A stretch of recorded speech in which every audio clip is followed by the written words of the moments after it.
ಎಲ್ಲರಿಗೂ ನಮಸ್ತೆ. Sridevi Patil classes Kannada YouTube ಚಾನಲ್ಗೆ ತಮ್ಮೆಲ್ಲರಿಗೂ ಸ್ವಾಗತ. ಇವತ್ತು ಶಿಕ್ಷಕರ ನೇಮಕಾತಿಗೆ ಸಂಬಂಧಿಸಿದಂತೆ ಕರ್ನಾಟಕ ಸರ್ಕಾರದಿಂದ ಒಂದು ಸುತ್ತೋಲೆ ಇದೆ. ಈ ಸುತ್ತೋಲೆ ಶಿಕ್ಷಕರ ನೇಮಕಾತಿಗೆ ಸಂಬಂಧಪಟ್ಟಂಥ ಒಂದು ಸರ್ಕ್ಯುಲರ್ ಇದು. ಮೊನ್ನೆ ನಡೆದಂತಹ ಕಲ್ಯಾಣ ಕರ್ನಾಟಕ ಉತ್ಸವದಲ್ಲಿ ಮಾನ್ಯ ಮುಖ್ಯಮಂತ್ರಿಗಳು ಭಾಗವಹಿಸಿ ಆ ಭಾಗದಲ್ಲಿ ಕಲ್ಯಾಣ ಕರ್ನಾಟಕ ಭಾಗದಲ್ಲಿ ಶಿಕ್ಷಕರ ನೇಮಕಾತಿಗೆ ಕ್ರಮವನ್ನು ಕೈಗೊಳ್ತೀವಿ, 5267 ಶಿಕ್ಷಕರ ನೇಮಕಾತಿಗೆ ಅನುಮತಿಯನ್ನು ನೀಡಿದ್ದೀವಿ, ಇನ್ನೇನು ಅಧಿಕೃತ ಆದೇಶವನ್ನು ಹೊರಡಿಸ್ತೀವಿ ಅಂತ ಮಾನ್ಯ ಮುಖ್ಯಮಂತ್ರಿಗಳು ಹೇಳಿದರು. ಅವರು ಹೇಳಿದಂತೆ ಈ ಸಂಬಂಧಿಸಿದಂಥ ಒಂದು ಸುತ್ತೋಲೆ ಇದು. ಯಾಕಂತಂದರೆ ಈಗಾಗಲೇ ಗೊತ್ತಿದೆ ನಮಗೆ, 2 ತಿಂಗಳ ಹಿಂದಿನಿಂದ 17,000 ಶಿಕ್ಷಕರ ನೇಮಕಾತಿಯನ್ನು ಮಾಡ್ಕೊತೀವಿ ಅಂತ ಮಾನ್ಯ ಶಿಕ್ಷಣ ಸಚಿವರು ಹೇಳಿದರು, HK ಮತ್ತು ನಾನ್ HK ಸೇರಿ. ಅದಾದಮೇಲೆ 18,500 ಶಿಕ್ಷಕರ ನೇಮಕಾತಿ ಅಂತ ಹೇಳಿದರು. ಅದಾದಮೇಲೆ ಈಗ ಕಲ್ಯಾಣ ಕರ್ನಾಟಕದ ವಿಭಾಗದಲ್ಲಿ ಕಲ್ಯಾಣ ಕರ್ನಾಟಕ ವಿಭಾಗದ ಜಿಲ್ಲೆಗಳಿದ್ದಾವೆ, ಬೀದರ್, ಬಳ್ಳಾರಿ, ಕೊಪ್ಪಳ, ರಾಯಚೂರು, ಯಾದಗಿರಿ, ವಿಜಯನಗರ, ಈ ಭಾಗದಲ್ಲಿನ ಜಿಲ್ಲೆಗಳಿಗೆ ಶಿಕ್ಷಕರ ನೇಮಕಾತಿಗೆ ಸಂಬಂಧಪಟ್ಟಂಥ ಒಂದು ಸುತ್ತೋಲೆಯನ್ನು ಹೊರಡಿಸಿದ್ದು, 5267 ಶಿಕ್ಷಕರ ನೇಮಕಾತಿಯನ್ನು ಮಾಡ್ಕೊತೀವಿ ಅಂತ ಈ ಒಂದು ಸುತ್ತೋಲೆಯಲ್ಲಿ ಮೆನ್ಷನ್ ಮಾಡಲಾಗಿದೆ ಸರ್ಕ್ಯುಲರಲ್ಲಿ. ಇದು ಏನೇನು ಒಳಗೊಂಡಿದೆ ವಿಷಯ, ಯಾವ್ಯಾವ ಒಂದು ಪ್ರೌಢಶಾಲೆ ಶಿಕ್ಷಕರು, ಪ್ರಾಥಮಿಕ ಶಾಲಾ ಶಿಕ್ಷಕರು, ಎಷ್ಟು ಹುದ್ದೆಗಳು ಡಿವೈಡ್ ಆಗಿದೆ, ಇದರಲ್ಲಿ ಏನಿದೆ ಎಂಬುದನ್ನು ಈಗ ನೋಡೋಣ.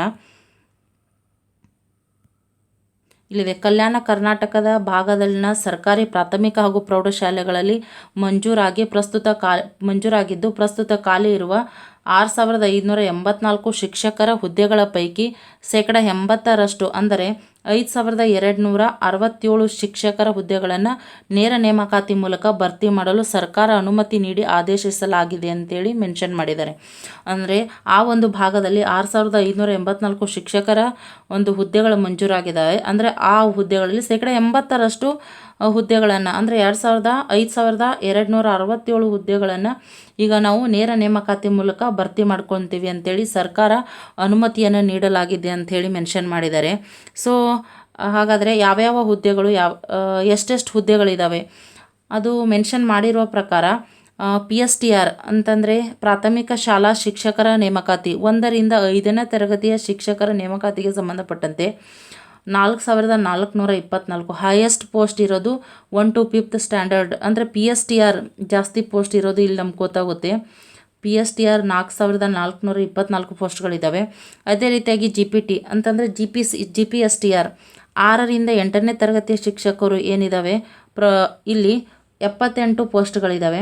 ಅದೇ ರೀತಿ PET ಅಂದರೆ ಫಿಸಿಕಲ್ ಎಜುಕೇಷನ್ ಟೀಚರ್ ಅಂತೇಳಿ ಕರಿತೀವಿ, ದೈಹಿಕ ಶಿಕ್ಷಕರ ಒಂದು ಪೋಸ್ಟು 380 ಇದ್ದಾವೆ. ಅದೇ ರೀತಿಯಾಗಿ ಎಲ್ಲವೂ ಸೇರಿ special education teacher, PET 6 to 8th 1 to 5th ಎಲ್ಲ ಸೇರಿ 5,267 ಹುದ್ದೆಗಳನ್ನು ಭರ್ತಿ ಮಾಡ್ಕೊಳ್ತೀವಿ ಅಂತೇಳಿ ಸರ್ಕಾರ ಅನುಮತಿಯನ್ನು ನೀಡಲಾಗಿದೆ ಎಂದು ಸರ್ಕ್ಯುಲರನ್ನು ಅಧಿಕೃತವಾಗಿ ಹೊರಡಿಸಲಾಗಿದೆ. ಸೊ ಅತಿ ಹೆಚ್ಚು ಪೋಸ್ಟ್ಗಳಿರೋದು 4,424 ಪೋಸ್ಟ್ಗಳು PSTR ಹುದ್ದೆಗಳಿಗೆ ಸಂಬಂಧಪಟ್ಟಂತಿವೆ. ಇದಿಷ್ಟು ಆ ಸರ್ಕ್ಯುಲರಲ್ಲಿ ಹುದ್ದೆಗಳ ಬಗ್ಗೆ ಮೆನ್ಷನ್ ಮಾಡಲಾಗಿದೆ. ಸೊ ಹೀಗಾಗಿ ಆಮೇಲೆ ಇಲ್ಲೊಂದು PET ದೈಹಿಕ ಶಿಕ್ಷಕರ ನೇಮಕಾತಿ 2008ರಲ್ಲಿ ಆದದ್ದೇ ಲಾಸ್ಟ್ ಅನಿಸುತ್ತೆ.